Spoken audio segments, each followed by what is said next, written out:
मैं वही बोल रहा हूँ, तो मैं देखो ना क्या है। इकरार कर लो कि 12 से अगर मिल गई तो अरे कुछ हिस्सा मिल गया, मैं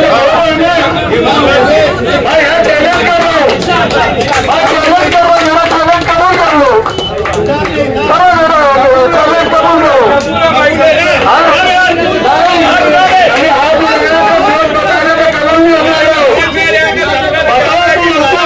अरे शहर में निकल के बताओ,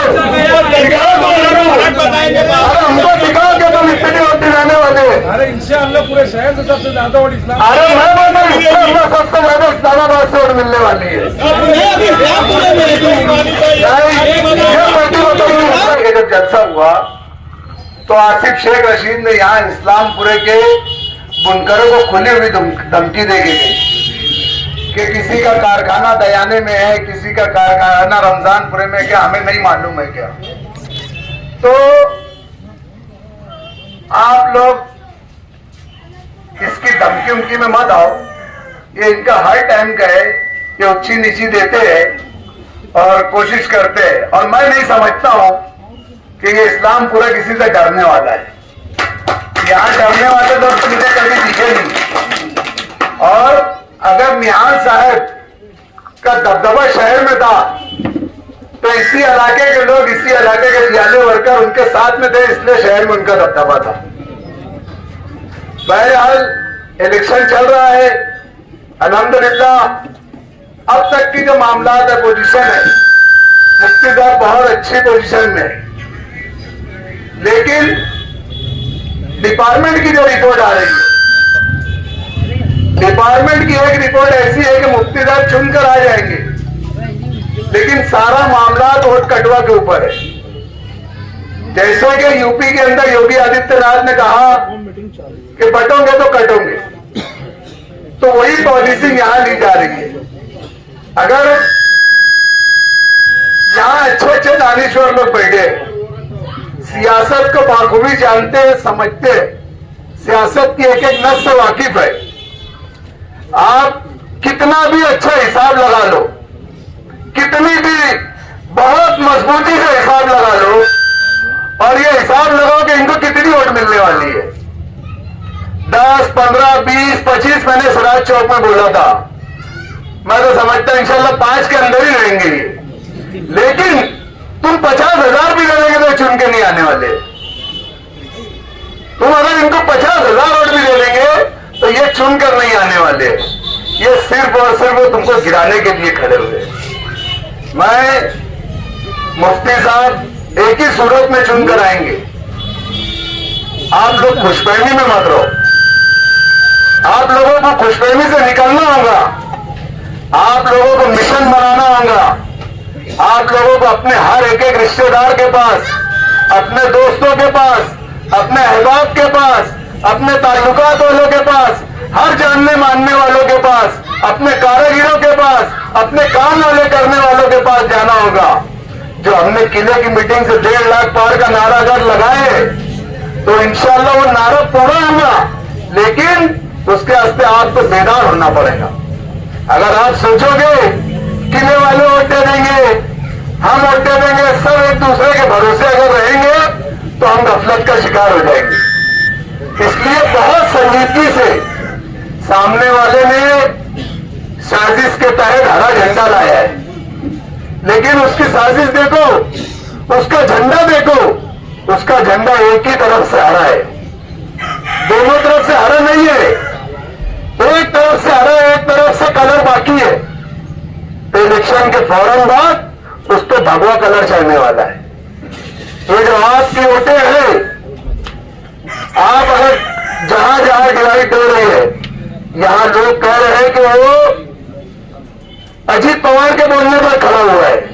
नहीं, ये हम भी मानते थे कि अजीत पवार के बोलने पर खड़ा हुआ है, लेकिन जब मेरे ऊपर गोली चली और गोली के बाद जब पुलिस ने इन्वेस्टिगेशन किया, तपास किया, तो उस तपास के अंदर मालूमात मिली कि ये आसिफ शेख रशीद के कॉन्टेक्ट डायरेक्ट देवेंद्र फडणवीस से। देवेंद्र फडणवीस का मोबाइल नंबर मिला, सुबह 7 बजे से लेके दोपहर में 12 बजे तक वो कंटिन्यू देवेंद्र फडणवीस से बात करता रहा, और पुलिस ने जिन बुनियाद के ऊपर उसके भाइयों को इस केस में मुलविस किया है, उसी बुनियाद पर इंशाअल्लाह ताला हाईकोर्ट के अंदर वो भी जेल जाने वाला है। लेकिन आप लोगों को बहुत ज्यादा बेदार रहना है। अगर मुफ्ती साहब को जिताना है, मैं पहली बार देख रहा हूं कि हमको पक्के वार्डे में इतनी मेहनत करना पड़ रही। कौन सी नींद में भाई आप लोग? खुदारा अल्लाह के वास्ते जागो यार, अल्लाह के वास्ते जागो। बहुत ज्यादा पहली खुशफहमी में मत रहो। जीती जिताई सीट है, तुम अगर खुशफहमी में रहेंगे ना, खुदा ना खास्ता को उल्टा मेरे फैसला आ जाएगा, तुमको निकलना पड़ेगा। और शहर का जो इलेक्शन है, हर इलेक्शन जो है उसका वोट जो है पक्के वार्डों से ही होता है। ऐसा नहीं कि सिर्फ पक्के वार्ड, वो पक्के वार्डों की वोटें कच्चे वार्डों के अंदर गई है, अपनी रिश्तेदारियों की ओर गई है। उन लोगों तक पहुंचो। मेरे मुफ्ती साहब के समय अपने मजलिस इत्तेहादुल मुस्लिमीन के जिम्मेदारों से, वर्करों से गुजारिश है कि बहुत ज्यादा रफ्तार में न पढ़ते हुए स्लिप पहुंचाओ। आप लोग उनके तक स्लिप पहुंचाओ, उनके लोगों तक स्लिप पहुंचाओ। इस्लाम करो कि कहाँ की वोट कहाँ गई है, ये अभी से तैयारी करो। कहाँ स्लिप पहुंचाना है हमको, एक एक घर ढूंढ कर स्लिप पहुंचाओ। सिर्फ तुमको इस्लाम करो की वोट नहीं दे रहा है। आज मैं समझता हूँ इस्लामपुरा से पूरे शहर में रिश्तेदारी है। इस्लामपुरा ये मरकज है, शहर का मरकज है। यहाँ से पूरी शाखा गई है रिश्तेदारियों की, ताल्लुकात की, कारीगरों की। तो आपको एक एक आदमी के पास पहुंचना होगा। अगर आप चाहते हैं कि मुफ्ती साहब जीते, मजलिस इत्तेहादुल मुस्लिमीन जीते, अच्छाई और बुराई में अच्छाई की जीते। वोट देते हैं मुफ्ती साहब को दबदबा नहीं है। जो दबदबा नहीं बोलने वाले लोग कॉर्पोरेशन की मीटिंग में अपनी औरत की बेइज्जती में देखते हुए अपनी औरत की इज्जत की हिफाजत नहीं कर सकते, वो तो शहर की हिफाजत कर रहे। अगर मुफ्ती साहब का दबदबा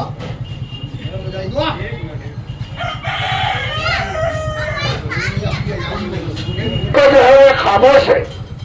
वो नहीं चाहते कि मैं किसी मोर्चे को निकालूं, मैं किसी गर्दी को जमा कराऊं और पुलिस उसमें लाठी चार्ज कर दे, गोली चलवा दे। ये एक समझदार और दीनदार की सोच है। नहीं तो आज अगर वो आवाज देंगे ना तो लाखों लोग उठकर चले आएंगे एक आवाज पर। और ये पुलिस बहुत अच्छी से समझती है और इसीलिए वो उनकी इज्जत भी करती है। तो मेरी ये गुजारिश है कि पोलिंग जो है आप लोगों को 100% करने की कोशिश करना है। ये 100% में अपनी 100% वोटिंग होने होना, ये टारगेट लेके चलो।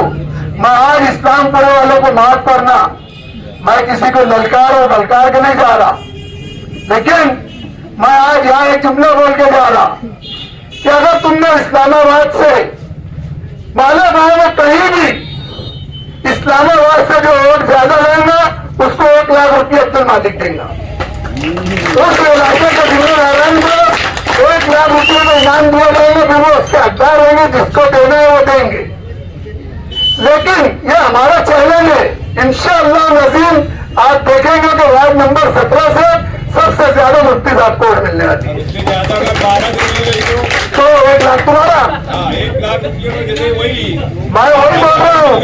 तो मैं देखो ना क्या है, इकरार कर लो कि 12 से अगर मिल गई तो अरे कुछ हिस्सा मिल गया। मैंने मैं यहाँ चैलेंज कर रहा हूँ, मैं चैलेंज कर रहा हूँ, मेरा चैलेंज कबूल कर लो, चैलेंज कबूल करो।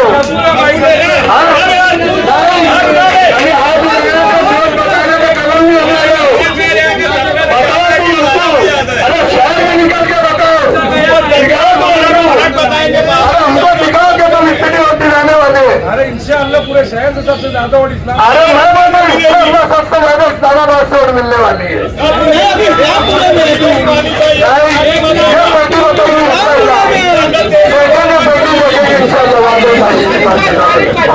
के हिसाब से बढ़ जाती है कि जब मुनाफिकीन के साथ दुश्मन कि यलगार और दुश्मन के हमलों का मुकाबला करना हो तो फिर जंग एक अलग लेवल की हो जाती है और बहुत हसासियत के साथ लड़ने वाली होती है। अपनों के बीच में जाना और गद्दारों की गद्दारी का सामना करना और फिर अपने मध्य मुकाबिल उम्मीदवार का मुकाबला भी करना, ये बहुत बड़ी चीज है। और हक के रास्ते पर जो आदमी चलता है उसे ये दोनों चीजें और ये दोनों दुश्वारियां आती हैं कि उसे अपने मुकाबिल को शिकस्त देना ये एक चैलेंज होता है। दूसरा, अपने अंदर दरमियान जो गद्दार है उन गद्दारों से निमट कर अपने लोगों को उनसे बचाकर इस जंग का हिस्सा बनना, इस जंग में चलना।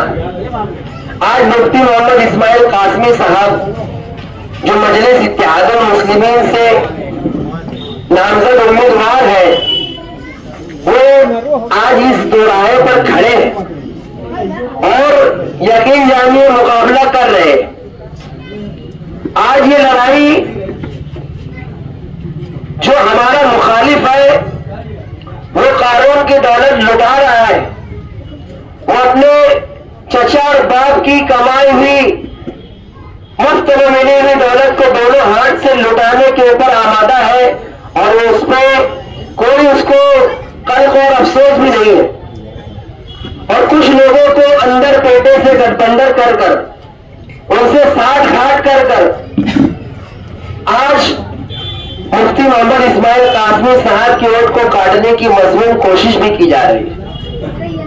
लेकिन ये मालेगांव शहर है जिसने शोभाताई बच्चाओं के मुकाबले में जो उम्मीदवार मालेगांव में उम्मीदवारी कर रहे थे, जिन्होंने सुभाष भामरे जो बीजेपी के उम्मीदवार थे उनसे सुपारी ली थी कि हम कुछ वोट काटेंगे, उन्हीं में आज एक उन वोट कटवा के बीच में है और उन वोट कटवा लोगों को ताकत पहुंचा रहा है। आप इनका गठबंधन देखिए कि जब मुफ्ती साहब ने किला खंडक में मीटिंग ली, इन मुनाफिकीन और उन वोट कटवा के ताल्लुक से एक लफ्ज नहीं कहा। तहजीब स्कूल में मीटिंग हुई, उस मीटिंग में भी इन वोट कटवा लोगों के ताल्लुक से कुछ नहीं कहा गया। सलाम चाचा के ऊपर मीटिंग हुई, तब भी इन वोट कटवा लोगों के ताल्लुक से कुछ नहीं कहा गया। तो जनाब आसिफ शेख अजीज साहब सलाम चाचा रोड के दौरे पर आते हैं और वहां पर इन वोट कटवा लोगों को अहमियत देकर बताते हैं कि हम इनके खिलाफ हैं। लेकिन साजिश होती है कि आप जाफरनगर का मामला उठाकर देखें कि पैसा कोई और आदमी पुराता है, डील कोई और आदमी करता है, लेकिन बयानबाजी प्रेस कान पर किसी और पार्टी के बैनर तले दी जाती है। आप समझिए, सब चीजें वाज़ेह तौर पर बताई नहीं जाती, लेकिन ये चीजें आप समझ रहे हैं, मैं समझ रहा हूं। आप समझिए कि ये इलेक्शन किस मोड़ पर है, किस नाजुक हालात के ऊपर ये इलेक्शन चल रहा है। तो आपको इन इलेक्शन की नाजुक हालात को जानते हुए अपने उम्मीदवार को कामयाब करना है। क्यों? क्योंकि ये आजाद उम्मीदवार जो मैं आजाद हूं का नारा देकर मालेगांव के अंदर बैनरबाजी की गई, आपको इनकी आजादी के पीछे छुपे हुए गुलामी का मैं पर्दाफाश करता हूं। इन्होंने अजीत दादा पवार से डील की और ये मालेगांव शहर की गजूर आवाम से वाकिफ है। ये जानते हैं कि अगर ये अजीत दादा पवार जो बीजेपी के साथ साठ घाट करके आज हुकूमत में थे, इनकी पार्टी से लड़ते तो पूरे शहर से इनकी जमानत जब्त हो जाती। तो इन्होंने बातचीत की, साठ घाट किया और ये फिर आजाद उम्मीदवारी का ढोल रचा और इसके अंदर उन्होंने एक पार्टी ऐसी लाई कि जिसको एक दिन के अंदर उसको पार्टी को लपेटना पड़ा। लेकिन आप समझिए, ये हरे झंडे के अंदर भगवा चट्टी है। आप जानिए, इन्हें ना आपकी वोट को गिरवी रखे आ गया, भाड़े से इन्होंने गिरवी रखे आ गया। जो बजट इनको मिल रहा है ये वोट गिरवी रखने के ऊपर मिल रहा है।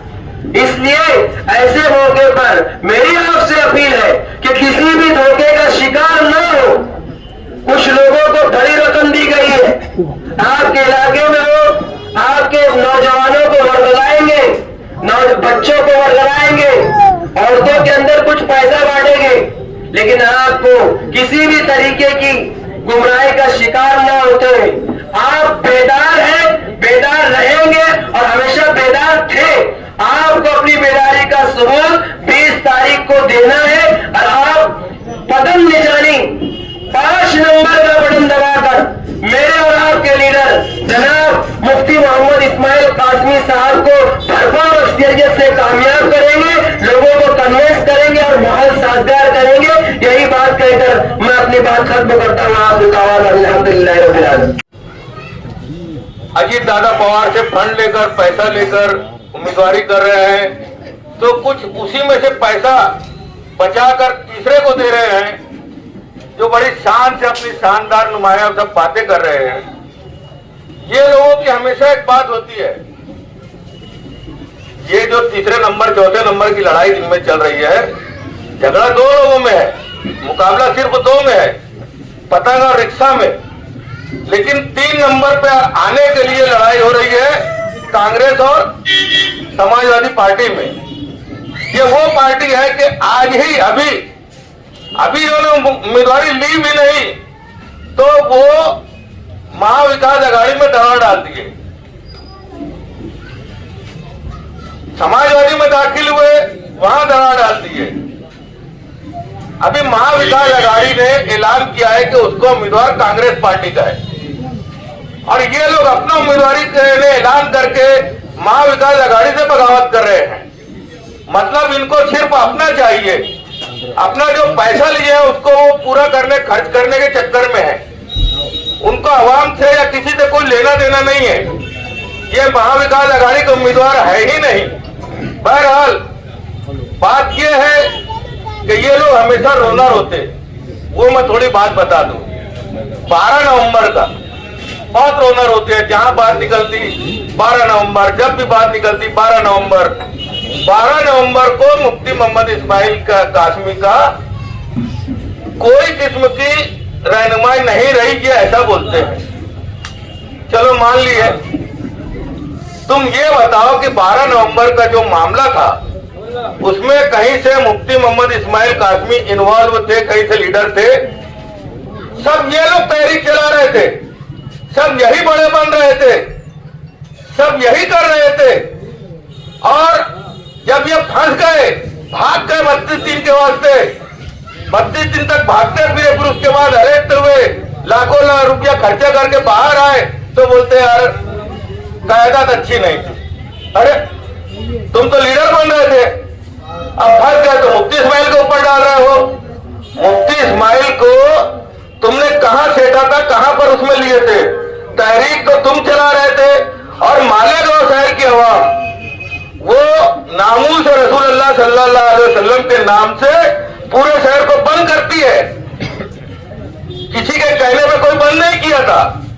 ये रसूलुल्लाह सल्लल्लाहु अलैहि वसल्लम की अजमत थी, इस नाम की अजमत थी, जिसकी वजह से लोगों ने बंद किया था, और तुम उसके नाम की क्रेडिट लेने चले गए। वो जो अभी पतंग के साथ में अपने वो रिक्शा के साथ में है, आए दिन लिखते रहते हैं, वो तो माइक ही नहीं छोड़ रहे थे। लोग उनसे माइक मांग रहे, माइक नहीं दे रहे। सबसे पहले वही अरेस्ट हुए थे, साल सवा साल तक अंदर थे वो लोग। बताने का मतलब ये है कि उस प्रोग्राम से मुफ्ती मोहम्मद इस्माइल का किसी किस्म का कोई ताल्लुक इन्होंने नहीं जोड़ा था, तो फिर क़यादत काहे की? फिर कायद कैसे? क्या बोले वो हमारी क़यादत सही नहीं कर रहे। तुम क़यादत माने कहां थे, कायद माने कहां थे? तुमको तो चुन कर दिए, तुमको चुन कर लाए, तुमको हाउस लीडर बनाए, तुमको अपोजिशन लीडर बनाए, उसके बाद भी तुम बगावत करते रहे, मुखालफत करते रहे। मतलब बताने का यह है कि तुम कल भी नहीं थे और आज भी नहीं है। मतलब यह कि मुफ्ती मोहम्मद इस्माइल कासमी को इन्होंने किसी तरीके से कोई मौजा नहीं था। इनकी क़यादत थी, इनकी खुद की लीडरशिप थी, और वो मुकम्मल तौर से नाकाम हो गए थे। अब आइए इनके क़यादत का क्या हाल है। यहां पर हम लोग और बहुत सारे लोग मौजूद हैं जो निहाल अहमद की क़यादत में जेल में गए, कैद हुए। बता दो रे, हजार गोली में बैठी बैठी जो इनको बताते रहती ये करो वो करो, उसने बता देना कि कभी किसी वर्कर के लिए इन्होंने कहीं दौड़ भाग की है क्या? हम जब भी बंद हुए अपने बल पर छूट कर आए, अपने खर्च पर छूट कर आए, तो उस क़यादत को क्या कहोगे भाई? तुम अपनी तो बताओ। और बहुत सारी इनकी बातें हैं जो अभी रात में ऐसाबाद जो है अरब चौक में इनके सारे कारे चट्टे जितने हैं वो सब बताएंगे। बहरहाल वक्त बहुत कम है, मेरे साथी बता रहे हैं कि मगरिब के अजान का वक्त करीब करीब आ रहा है, पुरान के और दीगर कामकाज भी है, इसलिए मैं सिर्फ इतनी गुजारिश करूंगा कि 5 नंबर बटन जो पतंग की है उस पर वोट देकर दिलवाकर मालेगांव शहर से कुत्ता गोली बेचने वालों, इसकी उसकी पट्टनगिरी करने वालों को शिकस्त दे। यही मैं आपसे गुजारिश करता हूं कि पतंग को वोट दे।